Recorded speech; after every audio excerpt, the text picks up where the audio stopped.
What is going on, everybody? It's the Franz and we here for Unscripted episode number 105 for your Sunday, February 2nd, 2020, Super Bowl Sunday, as we get on our way and we are finally on our journey to WrestleMania, coming to you later on in April, 63 days away from now.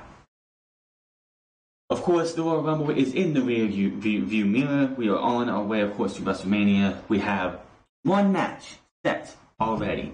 That is Drew McIntyre versus Brock Lesnar, the winner of the Men's Royal Rumble, going on to be the main event, and it better be the goddamn main event.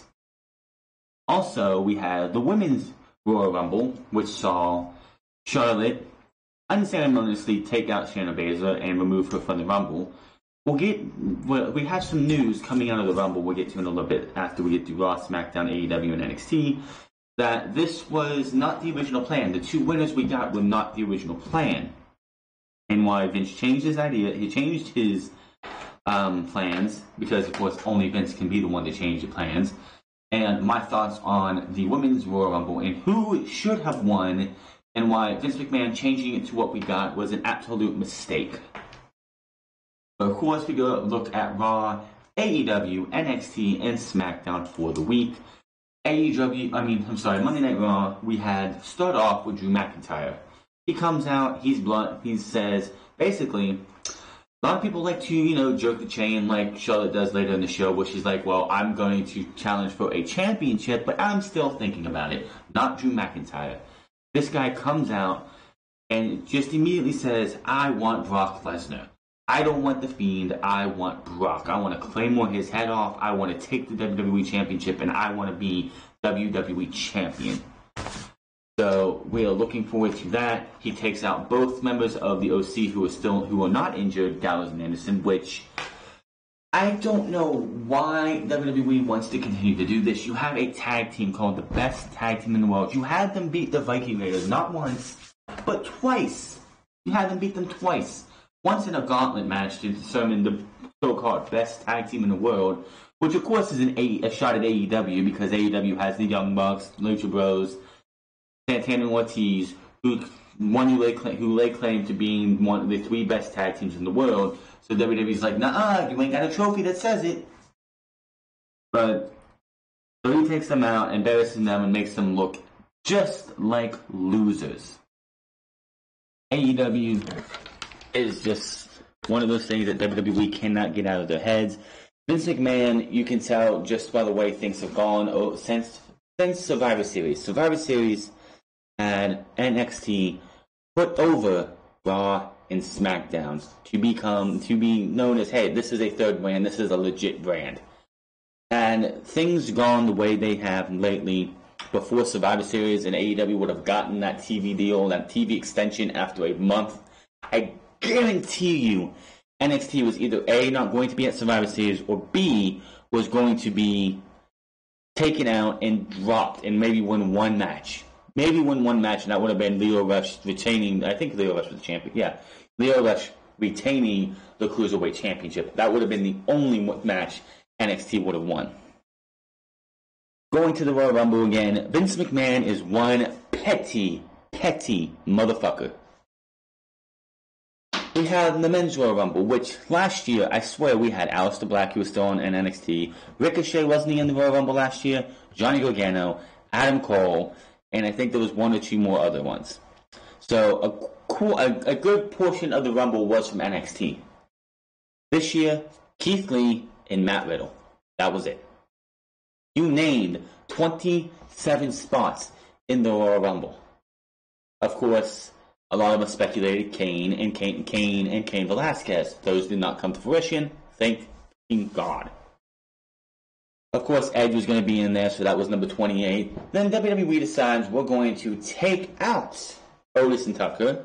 They weren't in the Rumble at all. We were going to do a storyline thing where Bobby Lashley and Rusev fought each other in a backstage or a parking lot brawl that we didn't get to see. So they got removed.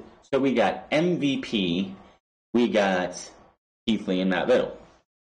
Keith Lee, Vince McMahon loves himself some Keith Lee, so Keith Lee was going to have a good showing whether he got to do any eliminations or not. He didn't get any eliminations, but he actually got to go toe-to-toe with the Beast, and Keith Lee is actually bigger and stronger than Brock Lesnar. Keith Lee, at the time, made Brock Lesnar look like a chump. Now, we know Matt Riddle, who even on WWE PC's YouTube page, wants Brock Lesnar. He wants to end Brock Lesnar's career. Honestly, I'd rather see Keith Lee versus Brock Lesnar. I know Matt Riddle would go out there and make Brock Lesnar look like a chump if he could, which it depends on how WWE would book things, and I'm sure they would not let Matt Riddle be booked to look strong against Brock Lesnar. So Matt Riddle, who is a fan favorite, he's loved by the fans of NXT, he's loved by the WWE Universe, gets in the ring, gets a couple leg kicks into a bunch of people, eliminated in 45 seconds. Vince McMahon is just that was a shot to NXT as like, you had your chance to take over and to beat AEW in the ratings. You had that, you were beating them for a couple weeks, then the holiday came, you did a year-end award they did the year-end awards up against a live edition of AEW. What did you think was going to happen? NXT's ratings plummeted, AEW's ratings went up, and then NXT just hasn't gotten back to where they were a week or two before. Of course, now you just see that NXT is going. I wonder how long it's going to take for NXT to be back on. NXT to be back on the WWE Network, 1 hour taped before Full Sail again, because I just don't see, with the fact that AEW is going absolutely nowhere. AEW has is signed, sealed, and delivered for the next 4 years on TNT. I just don't see NXT doing anything to beat AEW. They might get a win here and there because, Charlotte comes down or Roman comes down. But in the grand scheme of things, AEW is going to beat NXT every single week, or most of the weeks. But I know I'm getting off topic here, and I was just going on the Royal Rumble. We're on Monday Night Raw, of course. Drew McIntyre picking Brock Lesnar after eliminating him from the Rumble and winning it. We'll go again what was originally supposed to happen, and my thoughts on that later. Can't wait to see that match. Gonna be great. First match named for WrestleMania. Can't wait till we get there. Second thing on Monday Night Raw that just sticks out: Samoa Joe and Kevin Owens, which I'm pretty sure I read somewhere was supposed to be an 8-man tag team match. Samoa Joe, Kevin Owens, and the Viking Raiders versus Seth Rollins, Buddy Murphy, and the AOP. That got changed, if it was supposed to be that, to a tag team match for the tag team titles of Seth Rollins and Buddy Murphy versus Samoa Joe and Kevin Owens. Really early on in the match, Samoa Joe goes for a suicide dive onto the outside and lands flush, face first, onto the mat. He hit hard on the outside. We go to commercial break. You can clearly see him holding the back of his head, so something didn't go right. We come back. They show us what happened during the break, where Samoa Joe the referee's like, get out of here. You're not good. You have to get out of here. And he's like, I'm fine. Turns to walk away, and he just collapses below the weight of himself. He's out with a concussion. It's a damn shame. Samoa Joe, of course, just came back at the beginning of last month, because we are in February now. He came back from a thumb injury. This guy cannot stay healthy. Samoa Joe is in the twilight of his career. His career is coming closer to an end than it being at the beginning of his career. Injuries are piling up. I know WWE wanted him back in the ring because they see him as an asset in the ring, even though he would be so much better on commentary and be a sporadic wrestler. They can't seem to get traction with Samoa Joe. I would have loved to see Samoa Joe be WWE champion in his wrestling career. I don't see that happening anytime soon. I would love to see him win multiple championships in WWE, maybe win the tag team titles, maybe win the Intercontinental title, maybe the US title, even the WWE championship, but it's just not happening because this guy can't stay healthy. So, he's out again, And he's in the storyline with Kevin Owens, the Viking Raiders, versus Seth Rollins and his thing. He's the opposition to them. And now he's out for a few weeks. They do have a suitable replacement in Aleister Black if they want to go down that route, because Aleister Black has been feuding with Buddy Murphy. So Seth and Owens battle each other. Buddy and Aleister Black battle each other. And then the Viking Raiders and the AOP battle each other. So if Samoa Joe is out, it would not surprise me if next week we see Aleister Black fill in for him for however long they need to. I don't know what they're doing with Rey Mysterio. Rey Mysterio is apparently supposed to join this group of these guys, but I don't even see a reason to have Rey Mysterio join. Quite honestly, Rey Mysterio, quote-unquote, joining this group doesn't make sense anymore. I guess they used his beatdown right before he lost the title on Christmas Eve, the day after Christmas, as an excuse for why he lost the championship to Andrade. But that was weeks ago. The casual fans or the people you're trying to rope in to watch this show are not going to remember that. So strike while the iron is hot. Get Aleister Black to take Samoa Joe's place until Samoa Joe is back, and there you go. You have yourself a war right there. Now, the biggest thing and the biggest talking point of this show was the final thing on this show. Edge came back at the Royal Rumble. Number 21, I believe it was. The emotion, he was moved to tears almost. You could just see the emotion of joy that this guy had coming out to his theme music, knowing that he's going to be wrestling in his first match for the first time since WrestleMania 26, right? WrestleMania 26, or 25. WrestleMania 26, whatever one it was.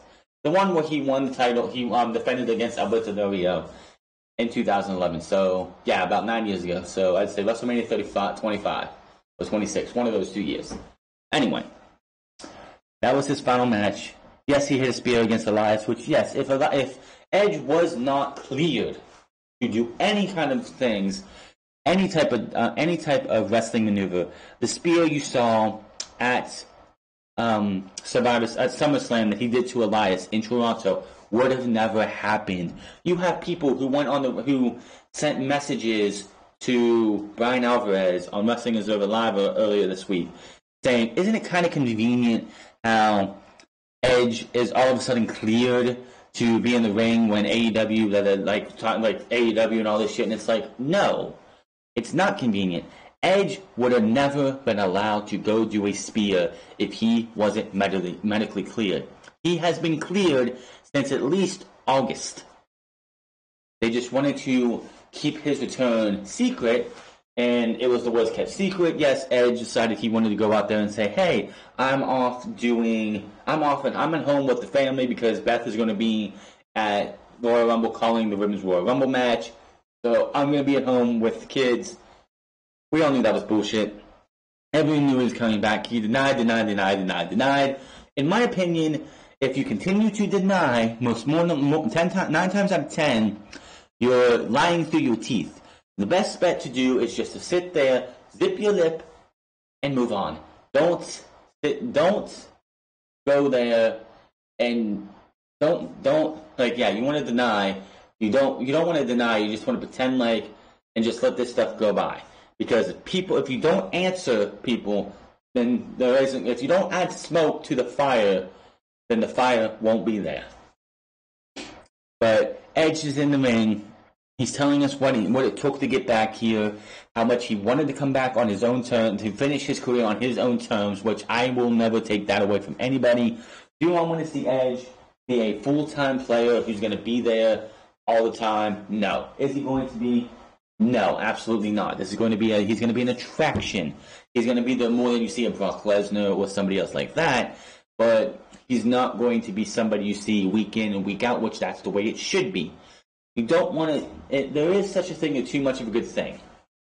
Having Edge come back and being on every episode of Monday Night Raw would be a mistake. Another thing that could happen with Edge is the fact that he doesn't have to be designated to a brand. He's doing what he's doing on Raw right now, but after WrestleMania, maybe he wants to face off against Roman Reigns. Maybe he wants to face off against Daniel Bryan. Daniel Bryan's on SmackDown. He could go to SmackDown, have a feud with Daniel Bryan going into SummerSlam. There you go. Daniel Bryan Edge at SummerSlam. I'm booking it right now. Make it happen. But he's sitting there. He's telling us everything. He has grit. He wants to be there to get, like, he wants to end his career on his own terms because nobody ever wants to leave due to injury. No one wants to be told that you can't do this anymore. And he was told by doctors he couldn't do this anymore. And it sucked, and it probably ate him up inside for 9 years. And be able to do it again. Come back at the Royal Rumble. Come back on Raw. He just looked like he was ready to go out there. You could tell everything coming out of his mouth was not on a script. They didn't say, here's your script, Edge, go read it. Read everything we wrote. No. This was Edge. This was from Adam Copeland. This wasn't from a creative writer. This wasn't from Vince. They went, here you go. You're going to go out here and you're going to say your piece, and then we're going to go from there. He's doing this, and then out comes Randy Orton. Randy Orton comes out. He has a heel. He's getting cheered. He comes in. He hugs Edge. Says, if you notice something, if you watch, he says something to Edge in his ear while he's hugging him. So it could have been anything, but he welcomes Edge home. Says, when I was a young kid, and I was, a troubled youth, pretty much.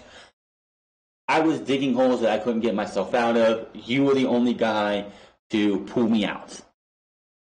And then Edge, of course, was talking about what ifs this, what ifs that. He doesn't want to deal in what ifs. He wants to do what he can. Orton's like, I don't know how people are going to feel about this, but what if Rated RKO got back together one more time? And just the look on Edge's face, the emotion that he started to well up, look like he was going to actually bust out and cry. He did a full 360, looking at the crowd, listening to the crowd, and then it happened. He nodded, and then we hit an RKO out of nowhere.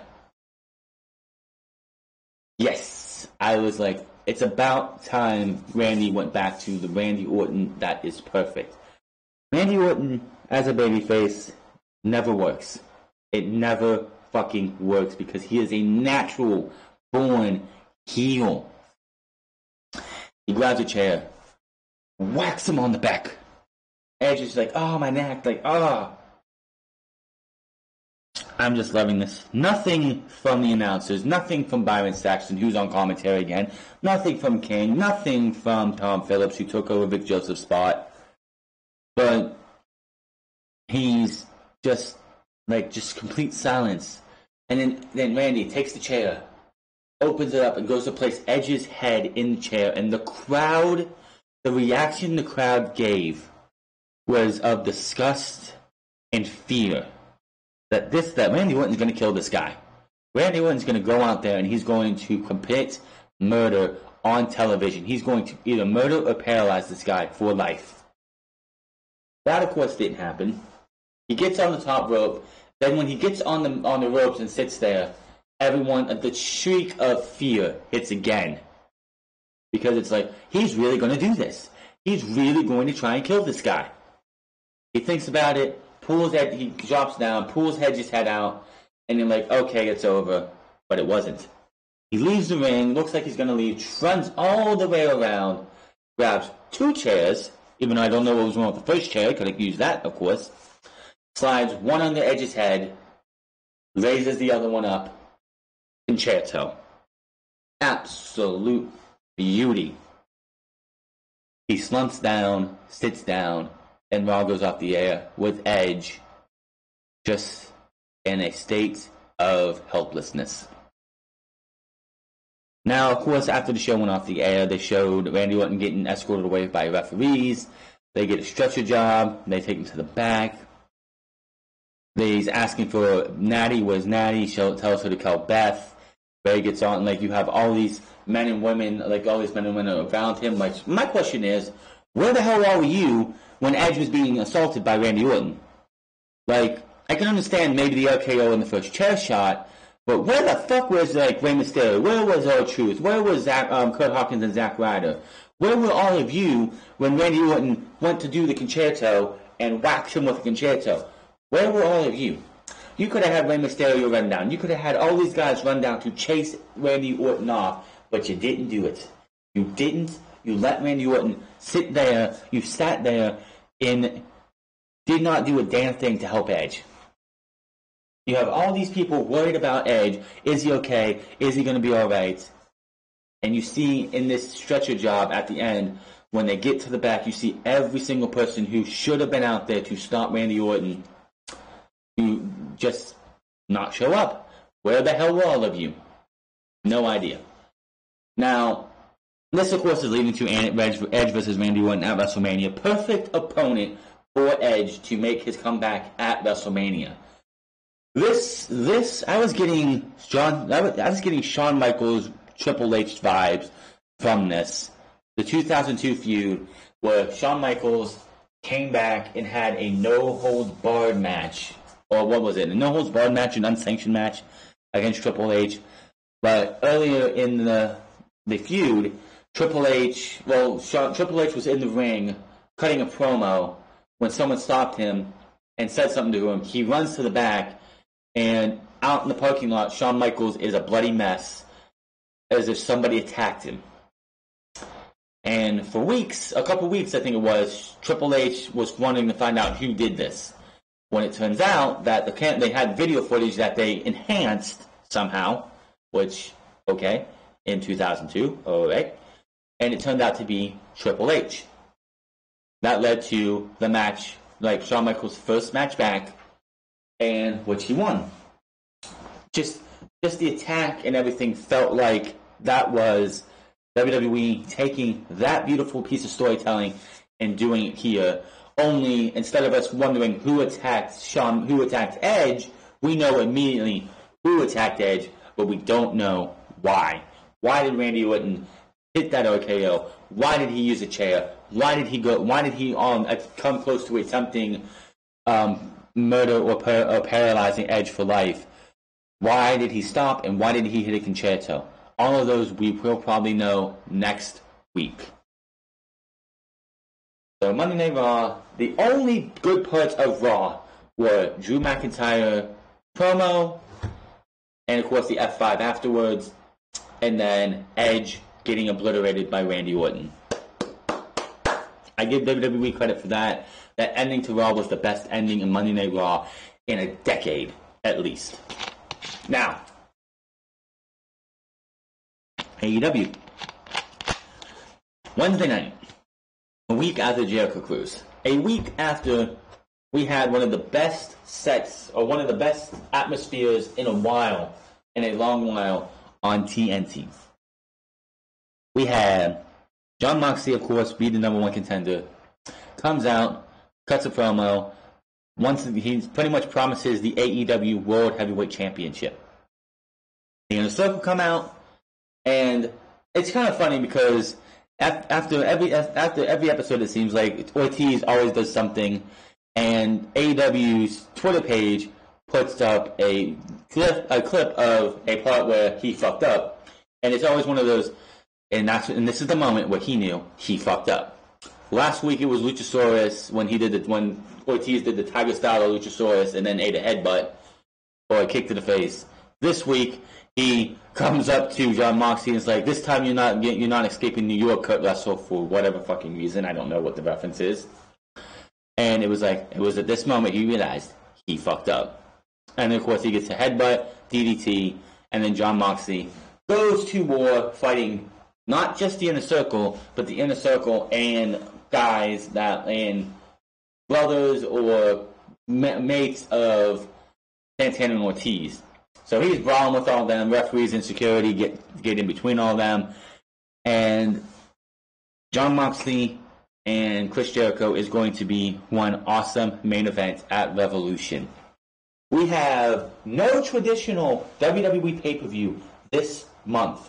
We have TakeOver Portland in 2 weeks, I believe it is. Is it 2 weeks? Yeah, in 2 weeks, I believe on the 15th.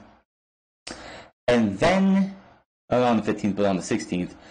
And then we have Revolution, I believe, the week after that. So, yeah. Should be a hell of a lot of fun. And, of course, Super Showdown if you want to watch that garbage, but I'm not. Now, The Young Bucks took on the Butcher and the Blade because MJF wants to pay them back for embarrassing him at the cruise by throwing him in the pool. He did have a nice little yellow-length match at Tony Schiavone because he can't swim. So Paige, now after the match, of course the Young Bucks won. They're getting beat down by the Butcher and the Blade. Out comes Kenny Omega to help the boys. And then Paige, with a drink in hand, walks down, gets on the apron. Once, I think it was Matt, wants him to hold his beer, hits the buckshot lariat, gets his beer, and walks off. Fucking awesome shit. Later on in the show, the Young Bucks and Kenny Omega are having a talk. Paige comes up and is like, oh, look at our championships. We got our nameplates today. It's like, they made them for everybody, he says. And he actually got Matt and Nick Jackson's nameplates and hands them to him. And says, you're going to need those sometime soon. And walks off. He's just getting under the skin of the Young Bucks. Trying to just make piss them off. And of course, next week it's going to be the Elite, the Young Bucks, Kenny Omega, and Hangman Page versus the Butcher, the Blade, and the Lucha Bros. I don't know why they went with the Lucha Bros. I would have went with the Dark Order, but the Dark Order seems to be feuding with SCU instead of the Young Bucks. Okay, fine, whatever. And, oh my goodness, Britt Baker. Britt fucking Baker. Last week, turned heel, gave us one of the worst promos I think I have ever heard. Going after Tony Schiavone, which I don't know what's up with AEW, but they are doing to Tony Schiavone what WWE would do to JR. What did Tony Schiavone do to deserve all the hate that all the vile, venom spewed on him? Britt Baker, Chris Jericho, MJF, so on and so forth. Then she brings out Tony Schiavone to talk, goes on him a little bit more, but then goes after Jim Ross. Because last week, she was in a promo, JR's like, we've heard enough of this, let's go to commercial break. She wasn't happy about that. Says, JR, you should be the legend I grew up with instead of being a barbecue salesman who can't even get our roster's names right, which is kind of true because JR does fuck up the rosters all the time. And then the final line, which was absolutely fucking just beautiful because they were in Cleveland. Hey, Cleveland, you finally have a Baker you can trust in. Ding! That was fucking awesome. Was it a good promo? It was a better promo than she did the week before. She's got a long way to go. Just because somebody turns heel or babyface does not mean their promos or their matches get better.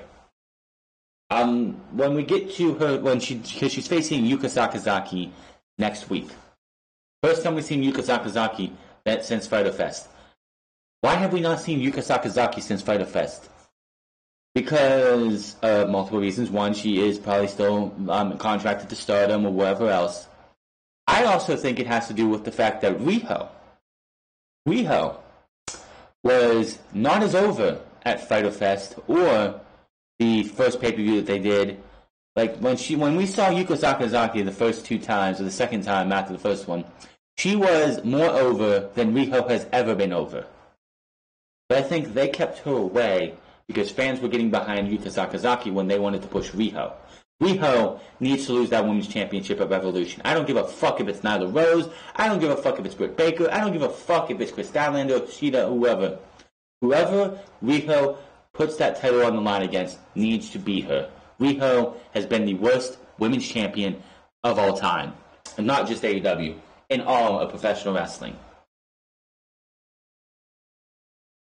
Moving over to NXT. Keith Lee, of course, won the North American Championship last week, beating Roderick Strong in a fantastic main event. This week, he comes out to celebrate, which I'm sure him and Mia Yim have been celebrating all week long, if you catch my drift. He comes out, he talks for a minute, and then out comes the former Punishment Martinez, Damian Priest, and Dominik Dijakovic. Both men won a shot at the North American Championship. Now, Keith Lee says, well, these guys were staring at each other down. Keith's like, well, you guys have business to take care of. I'm going to go head out, and I'm going to go let you guys take care of that. So he finally does eventually leave, and we get this match. Those two have themselves a pretty good match. Dominik Dijakovic wins, so it was not an actual number one contenders match, but I could see it becoming a number one contenders match. So I could see Keith Lee and Dijakovic for the North American Championship at TakeOver Portland. The only match we have not had set for TakeOver Portland is a North American Championship match. The Broserweights, who did win the Dusty Cup, which is the third point of this show, after having a fantastic match against James Drake and Zach Gibson, the Grizzly Young Vets, they beat them. They moved on. They will go on to face the Undisputed Era. Ciampa and Adam Cole signed on the dotted line. But my word, the Ciampa Adam Cole contract signing was fantastic. Ciampa was in the back being interviewed, and he says, at Portland, Goldie comes home, Daddy's going to make sure, has a pipe, and he goes and brutalizes all three members of the Undisputed Era, not named Adam Cole. So he comes out, gets a table, puts a big yellow X on it. Adam Cole comes out. He's like, who do you think you are? Just because you got injured, do you think we should feel sorry for you? He says, I'm the guy who never lost a championship, and I will take it back. I'm going to put you through this table after beating the hell out of you. And William Regal comes out and says, I was going to give you a title shot. But before he could say anything else, Adam Cole says, I got this, takes the thing down. They have a brawl. Adam Cole nails Tommaso Ciampa with the microphone, busting him open badly. There was blood from the top of Ciampa's head, just streaming down. So he puts Adam Cole through the table, signs the dotted line, fans chanting, use your blood. Oh my goodness. The NXT universe sometimes can be some sick motherfuckers, I'll tell you that right now. So he does take his hand, wipes it. The first time he did it, he licked his blood. So, no thank you. But he takes his hand again, wipes the contract, and signs in his own blood. Now, we've had two signings in their own blood over the last 2 weeks. Last week on SmackDown, it was The Fiend. This week, it was Tommaso Ciampa. In my opinion, Ciampa's signing in his own blood was a lot cooler and a lot better than what they did with The Fiend. The Fiend honestly looked like he just had a blood pack in his glove that he stabbed. This was legitimately Tommaso Ciampa's blood. And of course, like I said, the Dusty Rhodes Tag Team Classic gives us the Broserweights against the Undisputed Era. So right now, Portland is Adam Cole versus Tommaso Ciampa, the Broserweights versus the Undisputed Era, Rhea Ripley versus Bianca Belair, and Finn Balor versus Johnny Gargano in a grudge match. We still need a North American Championship match. We don't really have to if we don't want to, but it's like tradition now that they have three titles to have it happen. So that is going to be interesting to see what happens when we get to TakeOver Portland very, very soon. Now we move over to SmackDown on Friday. Dog food, dog food, dog food, dog food. That was the theme of SmackDown. It started the show, it ended the show, and we saw clips of it, we saw shots of it all fucking night. I'm hoping that wasn't real dog food. The cans that they used looked like they were, somebody took a class in GIMP and made a label for them to put on cans of refried beans. Because if that was real fucking dog food, I have to give it up to Baron Corbin for even having to eat that shit. That could get you sick, so I don't even think that was legit dog food. Miz and John Morrison. John Morrison, 2 weeks in a row, beat both members of the New Day.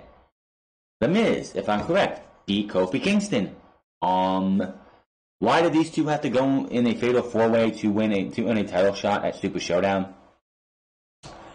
You had the Lucha House Party, which Grand Metalik, in the little time that they used him on Friday, showed that he is being misused on a weekly basis. This guy should be going and leaving WWE, going somewhere like a New Japan, like a AEW, like a Ring of Honor, to give you matches that will take your breath away.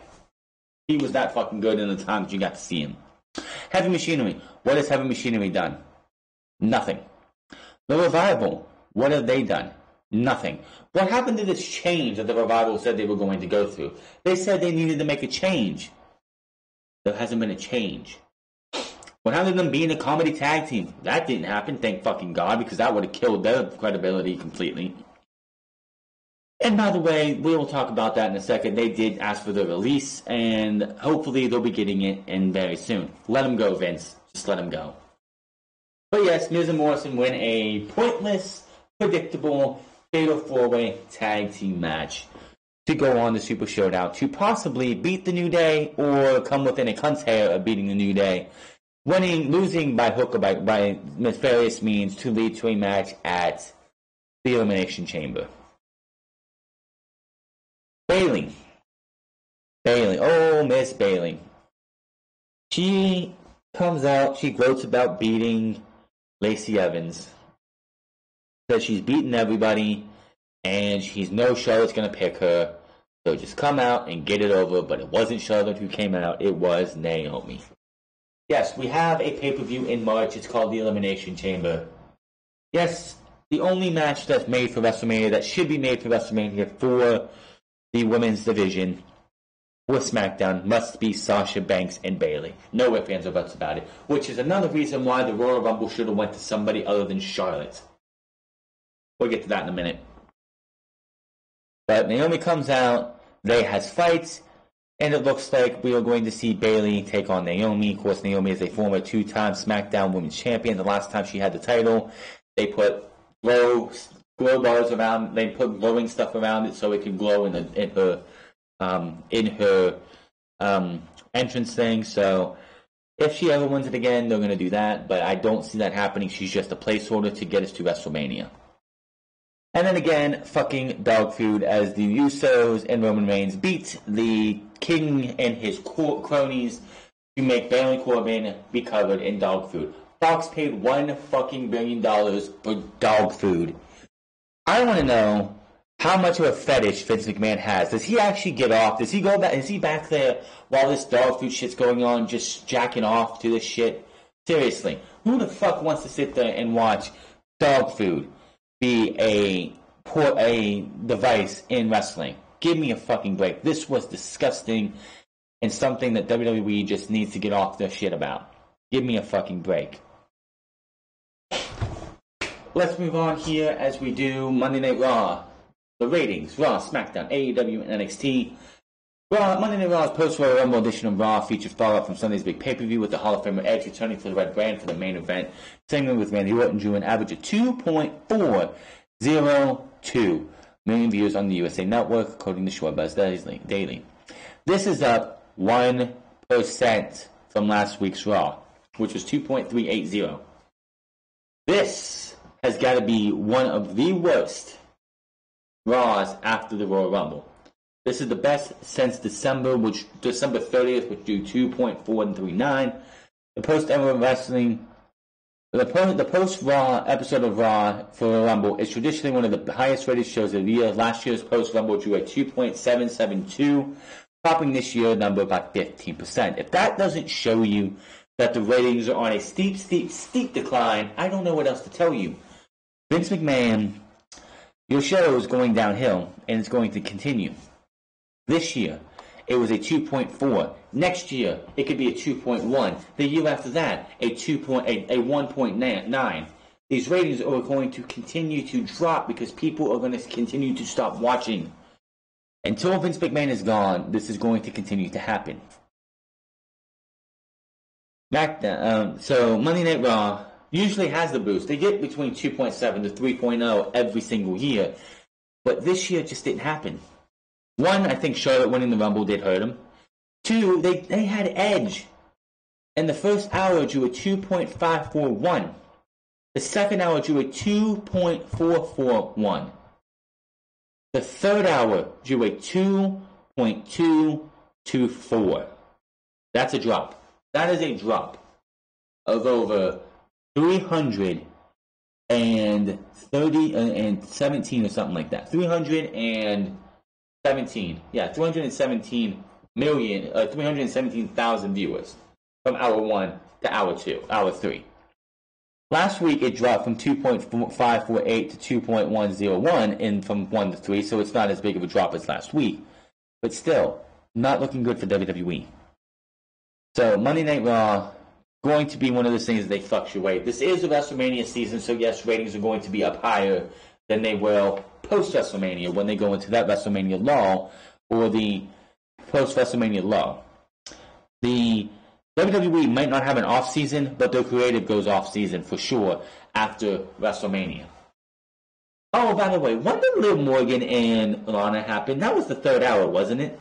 That happened at the beginning of the third hour, did it not?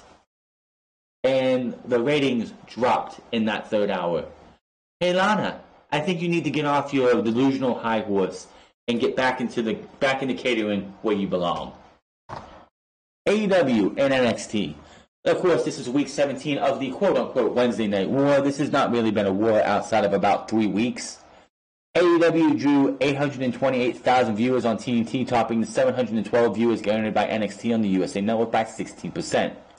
AEW ranks number 3 in the cable on the 150 for the 1849 demo, while NXT ranked 37th. Wow, that's a huge disparity. AEW ranked 35 in total viewership, while NXT ranked 41 in viewership, tied with The Daily Show for the spot. Last week's episode of AEW drew 871,000 viewers, and it ranked 8th in the cable top 150 and 40 in viewership. Last week's NXT drew 769, so AEW dropped, but so did NXT, which ranked number 35 in the cable top 150 and viewership of 49. AEW drew a 0.34 rating in the 18 to 49 demo, outscoring the 0.22 rating by AEW for NXT by 55. Last week's shows drew a 3.5, while NXT drew a 0.24.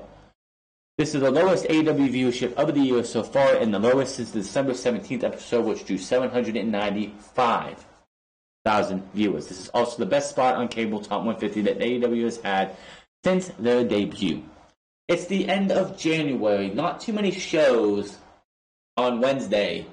This isn't the best lineup for shows on Wednesdays to then battle up against. I think a lot of the shows on other cables, it's mostly just basketball. This is about the time that you get basketball and hockey, even though hockey is not seen on as many platforms as you do for NBA. NBA is on ABC and is on TNT, ESPN. ABC is on Saturdays and Sundays, while hockey is just on NBC and NBCSN, so not so much there. The game between the Rockets and the Trailblazers on ESPN topped the night at 1849 demographics with a 0.49 rating, but just 1.152 million viewers. Hannity topped the night in cable viewership with 4.251, breaking number 10 in the top 10 top cable with an 0.3 rating in the 1849 demo. Numbers aren't available yet, but the night was dominated by the Super Bowl greatest commercial specials and the Criminal Minds on CBS. The Goldbergs on ABC also had a strong showing this week. Again, AEW beats NXT in the ratings. AEW beats them in every single demo but the plus 50. Which is kind of sad because NXT is nothing compared to Monday Night Raw and SmackDown when it comes to ratings. Yet, when it comes to like quality and the way they are designed, NXT feels more of a show that the 18 to 49 should want to go to, but the fact that it has, I think the biggest reason that NXT has the trouble of garnering anything is because it is on the network the very next day, and it has that WWE name to it, the WWE name attached to it.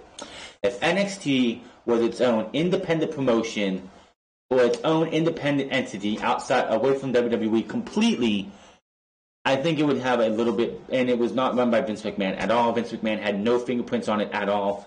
I think it would have a better chance than it does right now. SmackDown, which of course is not the final number, it's only a prelim number, drew a 2.424 million views overnight according to the Showbuzz Daily. Hour 1 drew a 2.529, but it dropped well below. It dropped to 2.318, losing 211 million thousand viewers. SmackDown also drew a 0.7 rating in the 18 to 49 demo, which tied for number 1 on the night, along with Hawaii 5-0 and Magnum PI. If the number holds up, it would be down slightly from last week's Friday night episode, which drew a 2.448 million viewers, with a 0.7 rating in the 18 to 49. SmackDown was 8 overall for the night among the networks in viewership, behind American Housewives, 2020, Hawaii 5-0, Magnum PI, Blue Bloods, Lincoln Rhyme, and Dateline. Blue Bloods topped the night with a 7.488 million viewers. Now, SmackDown's preliminary have almost never bumped up. It's at a 2.42 million viewers right now overnight. It'll probably drop in the overall on Monday. It just seems like every time we get a prelim, it always seems to drop. Every single week. Outside, I believe, the first week. I think the first week, which was when they almost hit 4 million viewers because they had The Rock and other legends on there that they wanted to have. They just continue to drop. SmackDown had that huge-ass number when they went to Fox, which was almost 4 million. It will never see that number ever again. Not now, not in the 5 years, in the next 5 years. I don't think SmackDown is going to last on Fox for that $1 billion deal. Between now and the end of this year, it would not surprise me if Fox ends up falling out of love with SmackDown, not liking this comedy shit with the dog food and shit like that, and be like, you know what? We're out of this. We want our money back. Get the fuck off our channel. Go crawl back to USA Network. I'm sure they'll find time with you. That's also another reason why I think NXT will be back on the network, because USA is not going to have Raw, SmackDown, and NXT on their brand. So NXT will probably go back to the USA Network, go back to the WWE Network where it belongs, and then we can go back to Raw, SmackDown on USA, NXT on the network, AEW on Wednesday nights. This one I obviously saw coming again. The Revival are reportedly still trying to get out of the WWE contracts, and this comes a month or so after there were people in WWE feeling strong about getting the Revival to re-sign with the company. That obviously is out the window and is not fucking happening, and it was never going to fucking happen. Scott Dawson and Dash Wilder both requested the release last week, according to Brian Alvarez of the latest episode of Wrestling is Over Live. There's no word yet on what the response to that request was. Denied. As noted, the Revival reportedly first requested the release back in January 2019 after being unhappy with how they were being used in the company. It was then reporting in May 2019 they were both superstars turned down new 5-year contracts said to be worth $500,000 per year. The Revival did receive a short Raw Tag Team title run in a WrestleMania 35 appearance on the Kickoff show, where they lost the tag team titles. After requesting their releases, but they've been on the lower to mid-cut since being sent to SmackDown in the WWE Draft this past October. It was reported back when they first requested their release that WWE was not letting talent go to keep them from signing with AEW, but they have started to grant some releases in the past few months, including Sin Cara and Luke Harper. Dawson and Wilder have fueled rumors of speculation after filing their own trademarks over the past year or so, indicating they might be planning for a post-WWE future. Their contracts were reportedly expiring in April, but it's been reported that WWE added 10 weeks to Wilder's contract due to time he missed in 2016 with a broken jaw. Revival did not work the 30-man Rumble match last Sunday and was last wrestled this past Tuesday on SmackDown. Dawson and Wilder will be in action on the Super SmackDown as they were in the tag team title match. Stay tuned for Revival's update status. I'm not surprised with this. WWE does not care about tag team wrestling. One of the members of the Revival on this past week put a tweet out saying WWE, tag teams do not draw in WWE. Joey Janela put a tweet out in reply and said in AEW they do. Because AEW gives a fuck about tag team wrestling. Two other VIPs of AEW are a tag team, Matt and Nick Jackson of the Young Bucks. The tag team wrestling in WWE outside of NXT, even though NXT's tag team division has been pedestrian at best since the Viking Raiders and the Street Profits and Danny Burch and Oney Lorcan have all been moved to 205 Live or NXT UK or Raw or SmackDown. WWE on the main roster does not care because Vince McMahon has never seen tag team wrestling tag team wrestling draw. And then X-Pac, Sean Waltman, puts a tweet out saying, people forget that the main event of the first WrestleMania was a tag team match. That was also 35 years ago, Sean. 35 years ago. People's minds change on things in 35 years. Maybe Vince McMahon saw money in tag team wrestling in the 80s. This isn't the fucking 80s. This isn't the 90s. This isn't the 2000s. Hell, this isn't even the 2010s anymore. Tag team wrestling in WWE to Vince McMahon does not draw, so he's not going to push tag team wrestling. What else can you say about it? Vince McMahon does not care about tag team wrestling. These two need to leave, whether it's going to Ring of Honor, New Japan, or even All Elite Wrestling. Even the NWA would be better off for them. These guys need to go out, find their identities, because they're not going to be able to be Scott Dawson and Dash Wilder. Those names, I'm pretty sure, are owned by WWE. They need to go out there, find what names they're going to use, and show and prove to people they are that damn good. Because they're not going to do it in WWE. Even if they re-sign with WWE for 5 years, which I hear they turned down $700,000 a year for 5 years. That's a lot of fucking money. That's of course $2,000 a year. $700,000, not $7,000, but $700,000. That's $200,000 more than they turned down last year. So WWE should already know that they're not coming back. And yes, if they would be signed with WWE, look what happened with Luke Gallows and Kyle Anderson. They got to become the best tag team in the world. Didn't they just get squashed by Drew McIntyre on Monday? Did they not just look like the biggest fucking losers in WWE history on Monday? So why would anybody just look at those two and they're re-signing?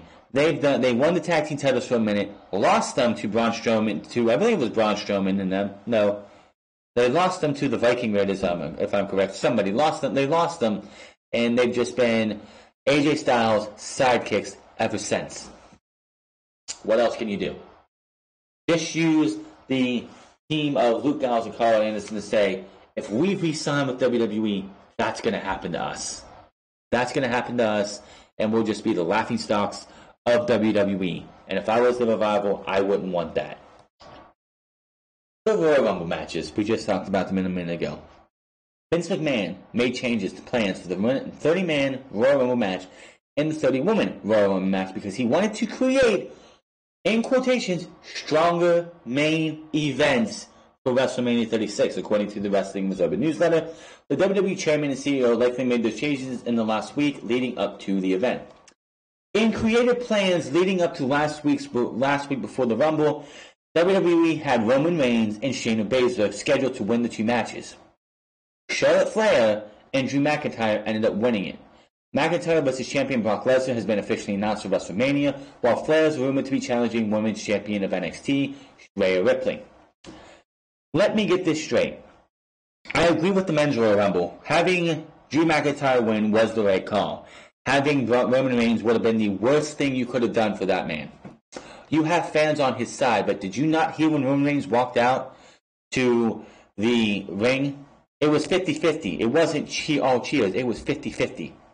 When it came down to Roman and Drew McIntyre after he eliminated Edge, which did not help him in the slightest, you had him eliminate Edge. That didn't help Roman at all. Fans were like, oh, here we go again. It's going to be Roman again. If Roman Reigns would have eliminated Drew McIntyre and won the Royal Rumble, you would have had people going ballistic in the worst way. So I have no problem with Drew McIntyre winning that. But let me get this straight. Charlotte Flair is a bigger main event than Shayna Baszler? Are you kidding me? Are you fucking kidding me? So, here's the thing. Bray Wyatt is scheduled for the big event to take on Roman Reigns, but not in the main event. Good. The original idea for the Men's Royal Rumble was to have Lesnar destroy everyone, eliminating the first 13 competitors until a combination of low blows from Ricochet which was payback for the recent TV angle on Lesnar's low blow kick, and the Claymore from McIntyre would eliminate the Beast. That idea was that once McIntyre eliminated Lesnar, he didn't need to win the Rumble, which is absolutely true. He had, like, if Roman Reigns, like, and some people have said this, as soon as he eliminated Lesnar, if Drew McIntyre walked over the top rope and jumped out of the ring and said, "I've done everything I need to do here. I'll see you in Tampa." He didn't have to win. You could have had anybody else win the Rumble minus Roman Reigns, and they would have been fine. He didn't need to win the Rumble, and that Reigns could win and then go on to challenge the Fiend, so he would have two main title matches and somewhat even. However, Vince wanted to establish McIntyre versus Lesnar as the real main event, so everything is being geared to making the match as strong as possible. Aleister Black versus Lesnar, for whatever reason, was considered at the point of Raw Executive Director Paul Heyman is very high up on him, and he has made Black's push a project of his. Really? Really? Because I haven't seen anything to make Black feel important. He's been sitting around and saying, "Come pick a fight with me." Until this past Monday, where he's like, "I'm not going to do that anymore. I'm going to go pick the fights." He hasn't done a damn thing but face Buddy Murphy a couple times and a couple of jobbers. They feel McIntyre was more over because he was. Hell, 3-2-1 Claymore kick is more over than Aleister Black, and that's not Aleister Black's fault. A major push for McIntyre in 2020 has been rumored for many months. Other matches, including on the books for WrestleMania 36, rumored are Shayna Baszler versus Raw Women's Champion Becky Lynch and Randy Orton versus Hall of Famer Edge. So why did Shayna Baszler not win the Women's Royal Rumble? If it's supposed to be your biggest, you want to make big main matches for WrestleMania with the winners of the Royal Rumble. Charlotte didn't need to win the Royal Rumble. You have other ways to do this. You could have had Charlotte at TakeOver Portland come out and destroy or attack Rhea Ripley, setting up a match. Just because NXT has never had a title match at WrestleMania doesn't mean this is WWE. They can do whatever the fuck they want. Doesn't mean you can't set a match up between an NXT champion and a SmackDown and Raw superstar. It could happen no matter what. She did not have to win the Royal Rumble. Now you have a problem where until Charlotte Flair actually makes her challenge, people are wondering, are we going to see Becky Lynch versus Charlotte Flair again? Are we going to see Bayley versus Charlotte again? How hard was it to give us Shayna Baszler winning the Royal Rumble? Just because Vince McMahon wanted to put that notch on Charlotte Flair's belt that, hey, her dad won the Royal Rumble in 92, in 2020, she's going to be in the Rumble too. I told people this. Vince McMahon wanted to have Charlotte win that Rumble last year. If it wasn't for the face break heard around the world, we all need to thank Nia Jax first and foremost. We might shit on Nia Jax, but we need to thank Nia Jax. Because if it wasn't for Nia Jax breaking Becky Lynch's face, there would be no The Man. There would be no year-long title reign for Becky Lynch. Charlotte Flair would have won the Royal Rumble, went to WrestleMania, and beat Ronda Rousey for the Raw Women's Championship, taking it all the way around to this year.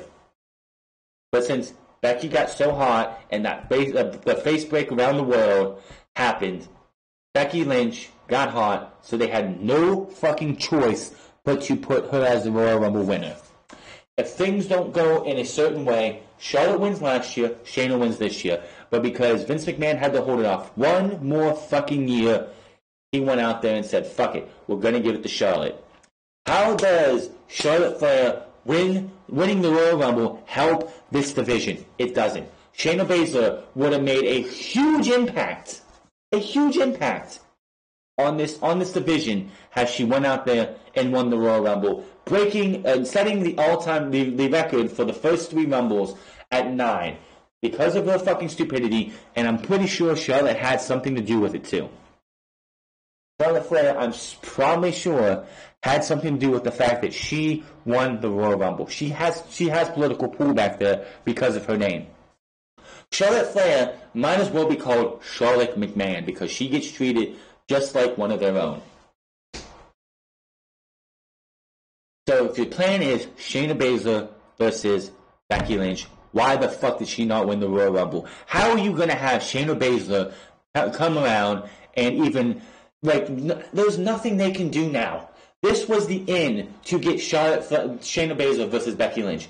Shayna Baszler coming up to the main roster and demanding a title match is bullshit. She has done nothing to warrant a title match. I mean, yes, it's the logical choice, but having her just come in from NXT and was like, I want Becky Lynch at WrestleMania, makes no sense now.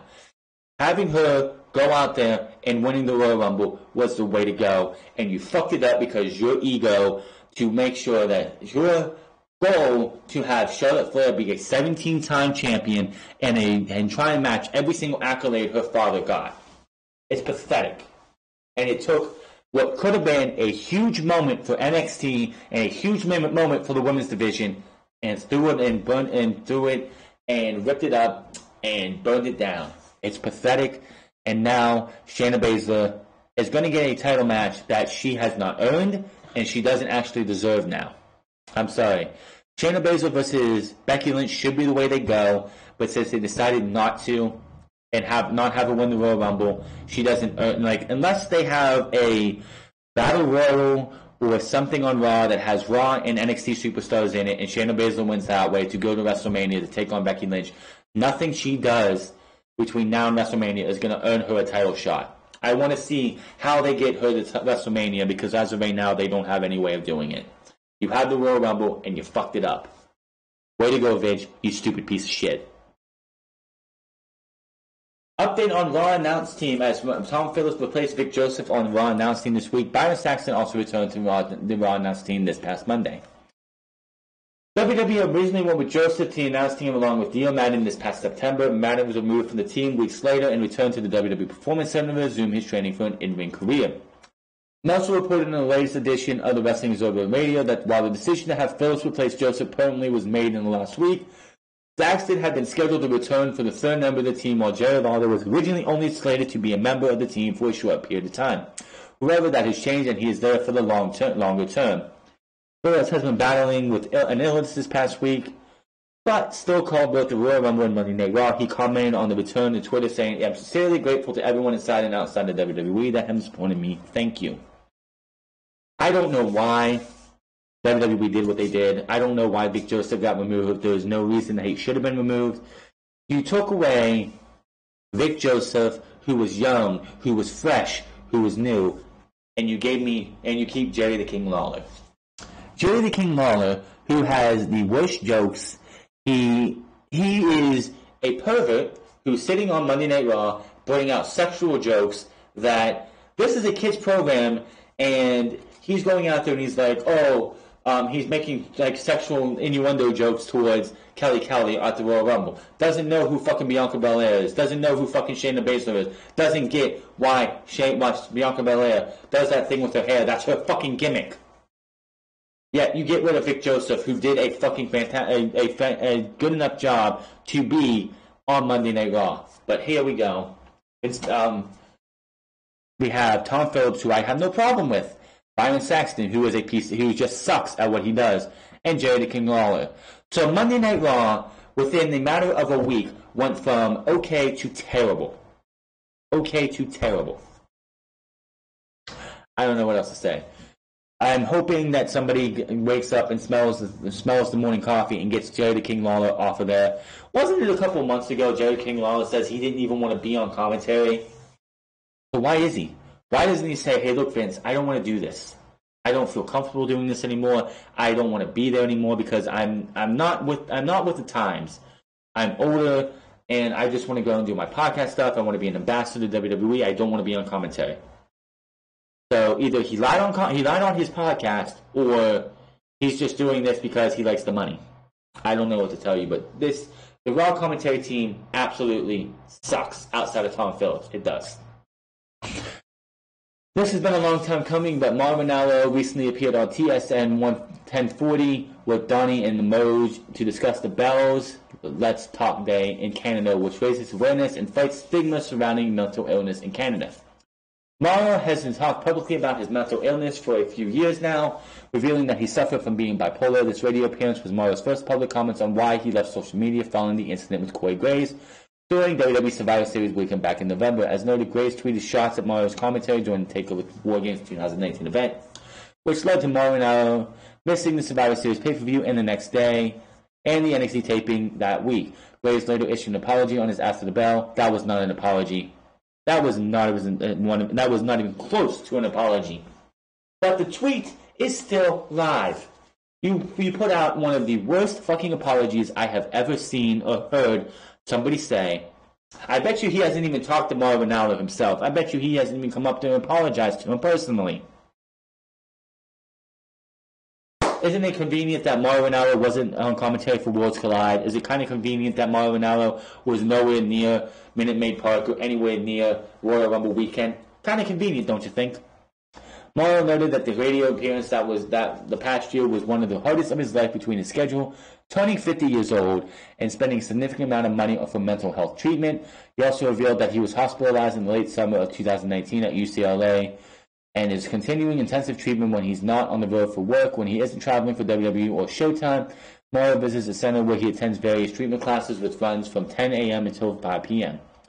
The incident with Graves was brought up during the interview, and that's when Mauro issued his first public comments on what happened, and he thanked Graves for what he called a blessing in disguise and said he will never return to social media, which is a damn shame, but I can understand. It was a blessing in disguise, Mauro said on the incident with Graves. I had nothing really to say about Corey Graves or anyone else in my professional existence in the sense that everyone is entitled to their own opinion. Everyone is able to critique everyone in the way they would. I would never do something like that to a co-worker, but that has been addressed. And if anything, I publicly thank Corey Graves because he was the straw that broke the proverbial back in terms of my social media activities. And I will say here and now, I have deactivated all my social media since November, and I will implore everyone, especially those with mental health issues. Social media is dangerous to those of us with mental health conditions. Absolutely true. And I know in the media, in our everyday lives now, people are being hired and fired by their social media followers, or the amount of information they post on how popular they are. I think it's a disease. So out of the situation with my colleagues, I will no longer on social media, and I will never get back on social media. That is a damn shame.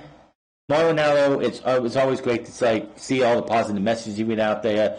You would say something positive. Mauro Ranallo, they put out those videos of him and his reactions to takeovers, and I would say I actually commented on one of these in a very positive thing, and the guy sat there and he actually replied. He did one of those heart things. He liked it, and the guy just seems like a really awesome dude. And the fact that he's gone from social media, which with his mental health, I do agree that somebody with bipolar disorder, the bipolar depression, should not be anywhere near social media, especially in as being a public figure like Mauro Ranallo. If you're somebody who has a massive following, or somebody who actually is seen countless times a week, or is a public figure, being on social media is probably not a good thing for you. Especially since he does have mental health issues. Staying off social media is the best thing for him. Hell, staying off the internet probably outside of what he needs to do for research or something is good. I wouldn't go to a message board or anything because those people would probably go out there every single day and attack him because they don't like his commentary. They don't like how he sounds. Do what is best for your mental health. Your mental health is is more important than how many likes or how many followers you have. If somebody if somebody has mental health problems, and if you have mental health problems, you don't have somebody to talk to. There are ways to get a hold of people. There are people you can talk to.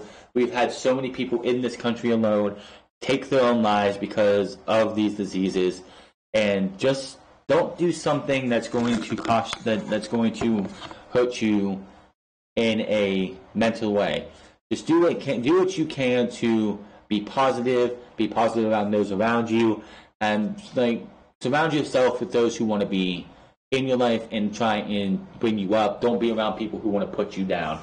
If he doesn't want to be on social media, that's his decision. He has a reason for being off social media because of the things that he goes to. The Young Bucks are just a bunch of pussies who can't take criticism. Same thing with Kenny Omega. Just saying. Major corporate shakeup. This one was something that I don't think anyone saw coming. Major shakeup this past week as WWE co-presidents George Barrios and Michelle Wilson are leaving the company and will no longer serve on board of directors.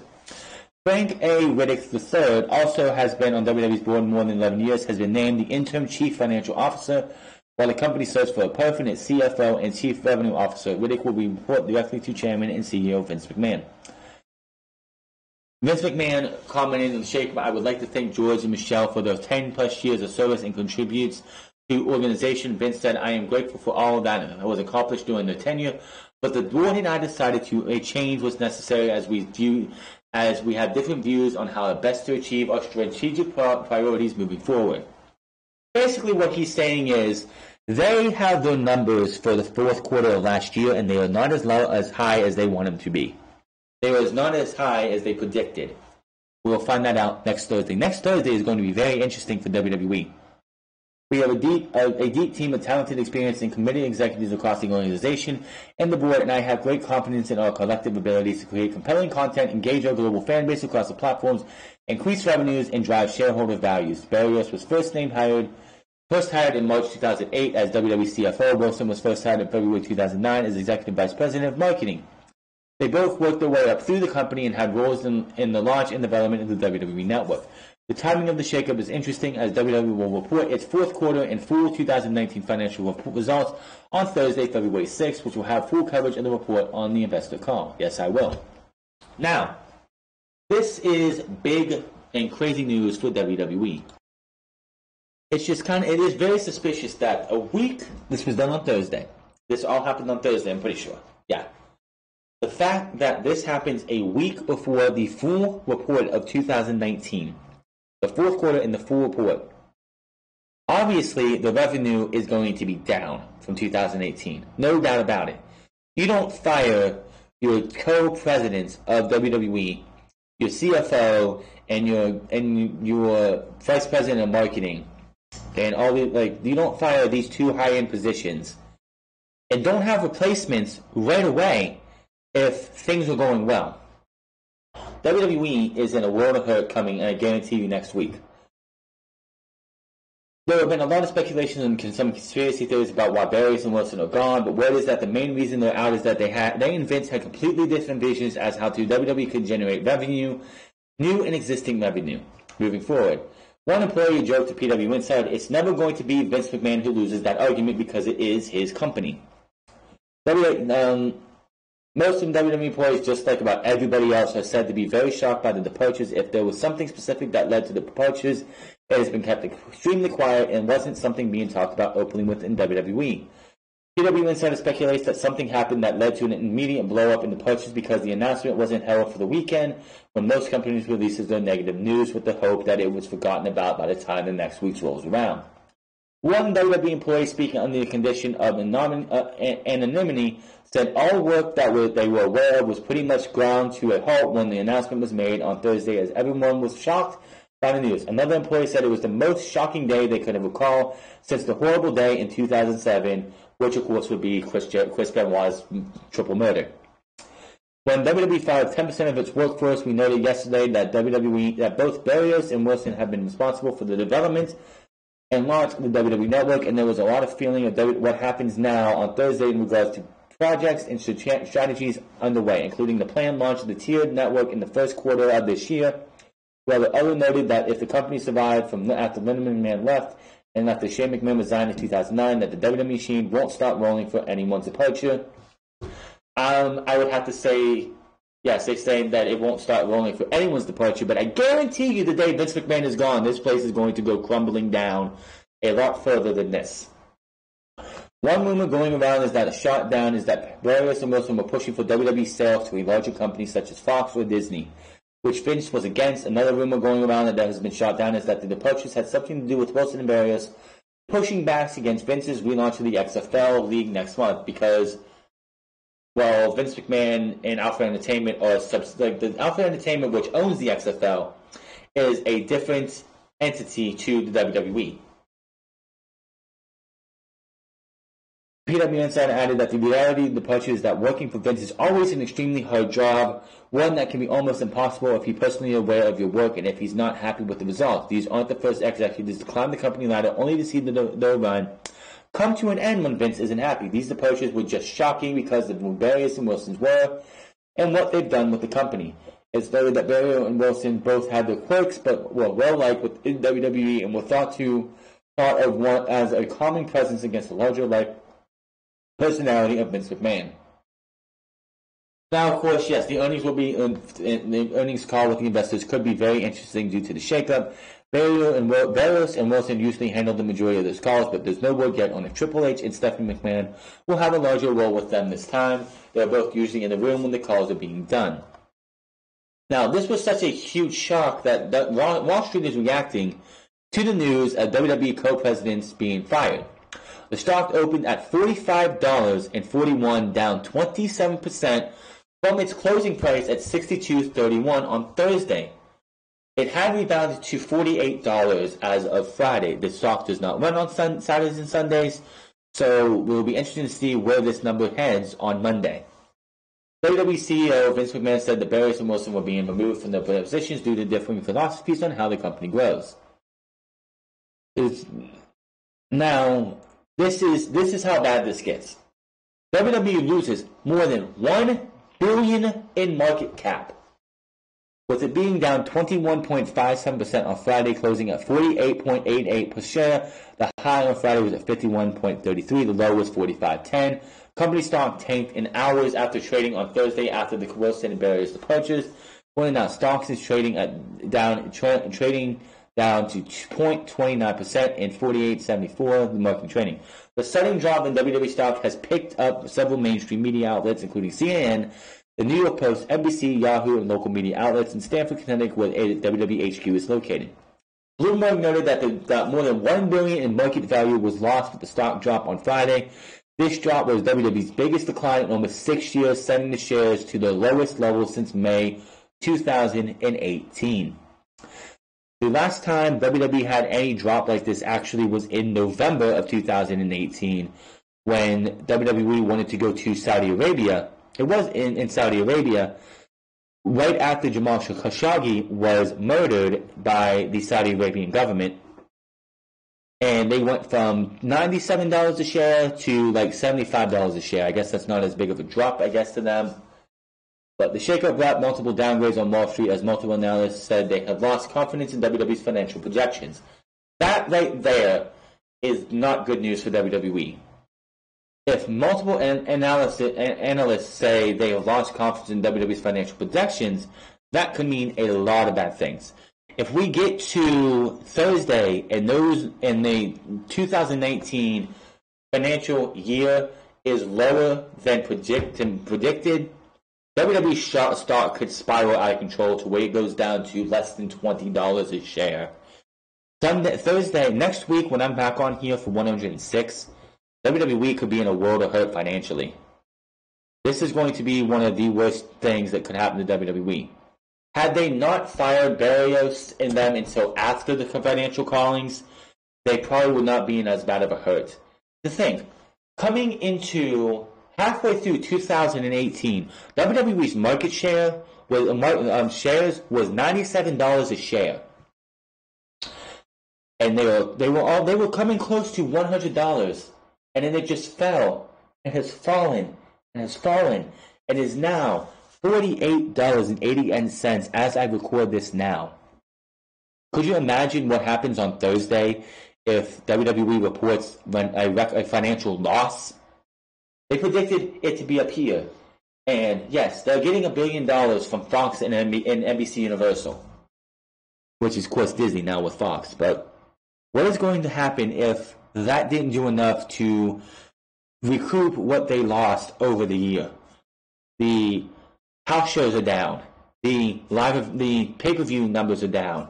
The people going to pay-per-views are down. People going to Raw and SmackDown are down.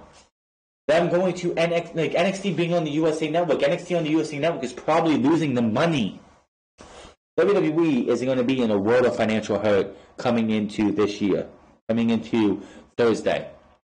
If things don't go the way they want it to, WWE could be done. I'm not going to say they could be done by the end of this year. WWE could have just fucked themselves out of a lot by firing them. There was no plan. If this was planned, WWE would have had them gone, but wouldn't have an interim anything. They would have had people in these positions ready to take over.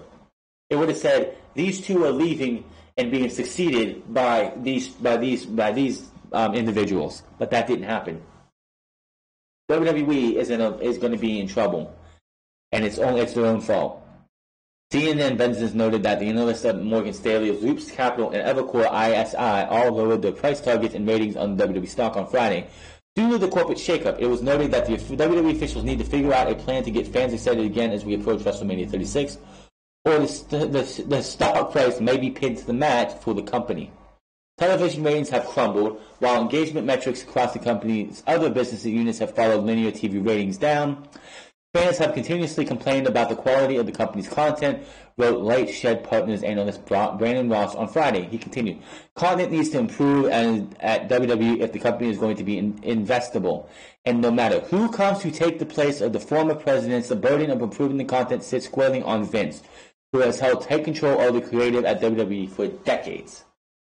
Yes, until Vince McMahon either changes his philosophy or somebody takes over and gets Vince McMahon out of there and the creative goes to Triple H, Shane McMahon, or anybody else, this company is never going to improve. 2020 might be the end of WWE.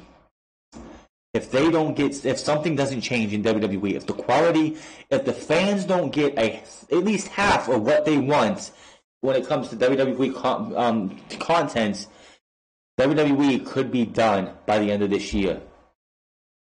Alan Gold of Loot went from hold to buy on WWE stock and said he has diminished confidence in his estimate due to the sudden change. Gold's current target price for stocks is $50 down from $80. He speculated that Vince was not pleased with the results in the international TV deals and wanted to reinvest more on the growing cash flow back into the business. Citigroup's analyst Jason Bazant said he believes Barrios and Wilson may have wanted to gradually reinvest incremental U.S. media rights revenue, while Vince McMahon may want to make more aggressive investments. Eric Handler of MKM Partners said he was more optimistic, noting that a change in the C-suite does not necessarily mean more bad news. He currently has WWE stock buy target price at $92. He added, given the known step up in the domestic TV rights deal, we do not believe the company is in a precarious financial position. Barron's noted that WWE experts to report adjusted full-year earnings of $180 million, which would be at the low end of previous expectations. We noted that the timing of the week's announcement was interesting, as the company will report its fourth quarter and full-year 2019 earnings next Thursday. Barrios and Wilson have played major roles in the investor calls for years. We will have full coverage and all of that. WWE is in a big world of hurt.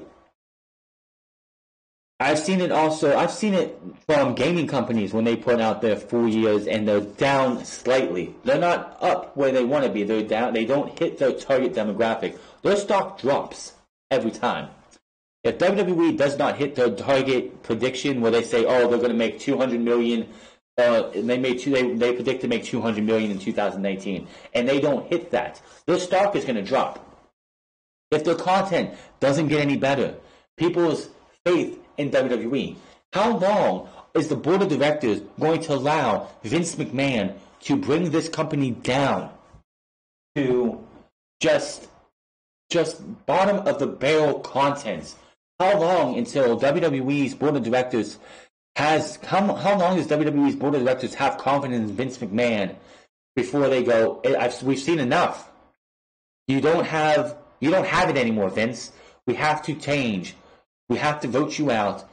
I vote with no confidence, and you're out of the company. It makes no sense that WWE continue to go with what they have.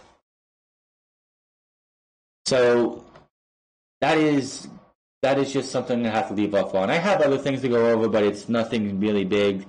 Edge got a big deal from WWE by using AEW. That's nothing surprising. WWE is cutting back on house shows. WWE superstars are not happy about that because they are independent contractors, so they get paid per appearance. So they're going to be making less due to that. Next Thursday, this coming Thursday, is going to be very interesting to see how WWE and Vince McMahon, what excuses they come up with for how the financials have gone from where they predicted to failing. But I've been on here long enough. I hope you have hit that subscribe button, comment down below, like or dislike this video. Find me on Twitter at The France Club. Find me on twitch.tv/The France Club. And I'll see you guys Tuesday for Monday Night Raw. We are on our road to WrestleMania, and hopefully we'll have a little bit more clearer picture on what is going to happen going forward. Until then, my name is France, and I'll see you guys later.